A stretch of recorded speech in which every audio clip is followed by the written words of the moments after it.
Let's speak about policy, attending to the official definition conditionality at Pillar 1.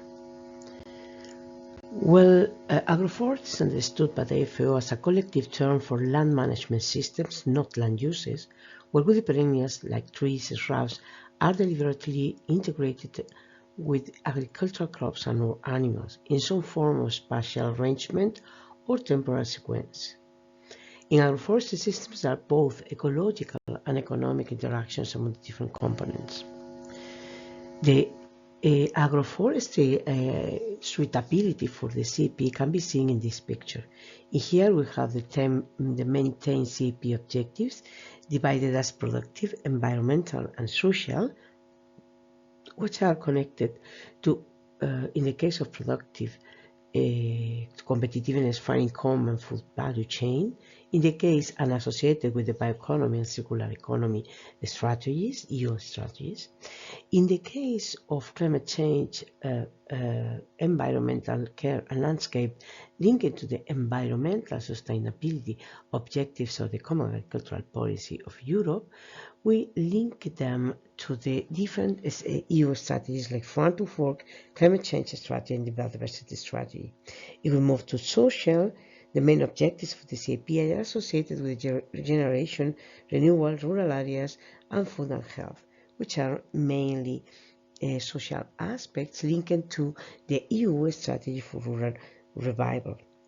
Agroforestry is able to develop these productive aspects as it's a type of land management that increases the productivity of biomass per unit of land.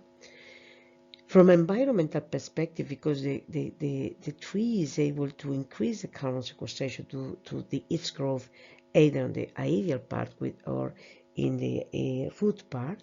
Environmental care like biodiversity, for example, water improvement that are improved by agroforestry. And landscape, as this type of agroforestry type of land management generates an heterogeneous landscape that usually lacks a lot of human beings. These environmental goals are associated to the climate change strategy, biodiversity, and forestry strategy. From a social perspective, we are linked to the EU strategy for rural revival.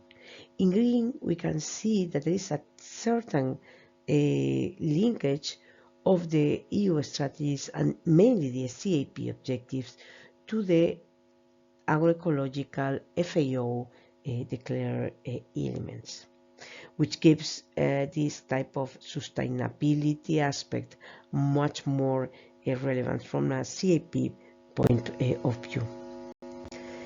Well, having a policy perspective, we have to be clear about what agroforestry is, and is defined as a type of land management, where woody perennials, crop, and livestock are integrated and man is in the middle. Well, we can produce different types of practices, silvopasture, agro-silvopasture, agri-silviculture, depending in the first case if we are speaking about grazing animals and woody perennials. In the silvicultural case of croplands associated with woody perennials, agro-silvopasture is associated with a combination of croplands and grazing animals in the same land unit.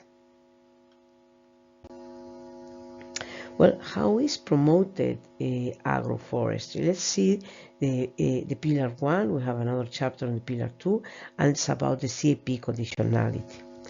Well, mostly agroforestry is associated with some of the GAECs, which are the standard for good agricultural environment condition of land, which are namely linked to biodiversity enhancement, like for example establishment of buffer strips and along water courses, so these linear formations that we spoke in the first chapter of defining agroforestry, and the non-productive areas or features in agricultural lands that usually are associated with agroforestry practices. Well, besides that, there are some aspects of this guide rules of the conditionality where agroforestry can contribute, for example, with the sustainable use of pesticides or any kind of habitat and water habitat protection or water protection. In here, wherever you can see crop diversification as CD, we are speaking about, we can be somehow speaking about agroforestry. Social conditionality, which is new in the current CMP, should be fulfilled if we want to establish any type of agroforestry practice. Let's move to the CAP eco-schemes. Well, eco-schemes are programmed to improve or enhance climate change, habitat protection, and health associated with animal welfare, and can be voluntarily adopted by farmers when they get some funds. Well, there is a set of agroecological, agroecosystem-based definition linked to crop diversification where agroforestry is included, and there are some of them, of these eco-schemes, just highlight some aspects like agroforestry. The first one is agroforestry establishment and maintenance of high biodiversity silvopastoral systems. In this case, it's important to highlight that it fulfills all the topics like climate change, water protection, etc., that were mentioned in the previous slide.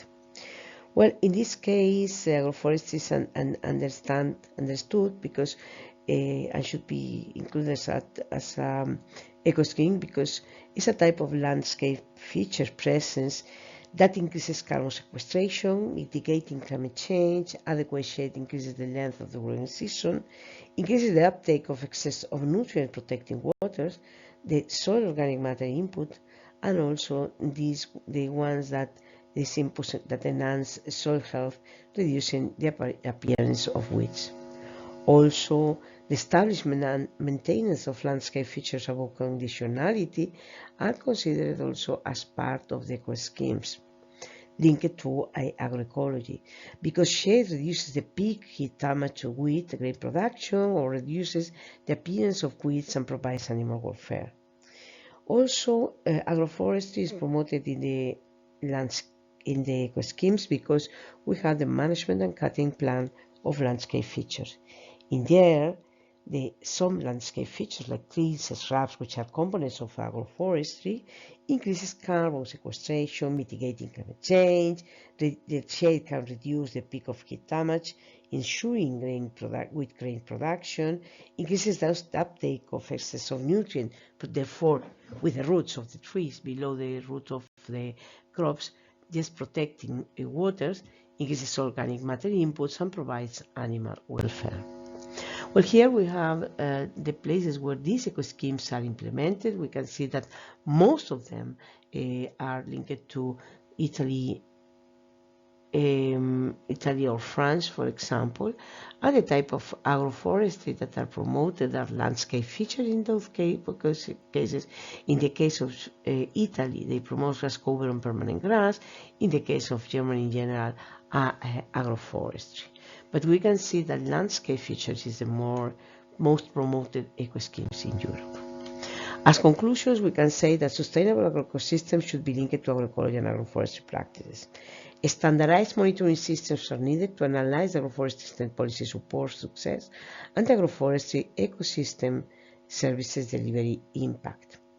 Policy support should be linked to adequate agroforestry definition and be supported by CAP, and better support in Pillar 1 for agroforestry is needed. Thank you very much.